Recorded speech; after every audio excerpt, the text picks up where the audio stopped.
আসসালামু আলাইকুম ভিউয়ার্স, আমি মোহাম্মদ সোহাগ চলে আসছি আলামিন পিজন লফটে নতুন একটা প্রতিবেদন নিয়ে। সো বন্ধুরা, আজকে ভিডিওতে দেখবেন টপ কোয়ালিটি লাইট কালার আফসান গ্রিজেল শোকিং, খুবই আনকমন। এটা নিউ আটাল নট কবুতর বন্ধুরা, মাত্র এটা হয়েছে কবুতরটা আমি বাচ্চা আনছি, নর হয়েছে, মাদি ভাবছিলাম।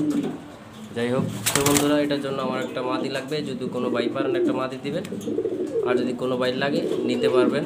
অত বিক্রি অত প্রয়োজন না, রাখাও প্রয়োজন না, মাদির আশায় আর কি কইরা আছি।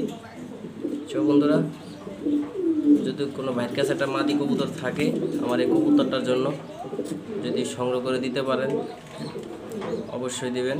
সবাই আমার ইউটিউব চ্যানেল সাবস্ক্রাইব করবেন, পেজে ফলো দিবেন, সবাই আমাকে সাপোর্ট করবেন। তো বন্ধুরা, এই নর কবুতরটা এঠাল হয়েছে 8 নম্বর বয়স সব মিলে। যদি কোনো ভাই পারেন আমাকে একটা মাদি কবুতর দিবেন। শোকিং হইলে হবে, গ্রিজেল ব্লু মাদি হইলে, ব্লু কালার মাদি হইলে হবে।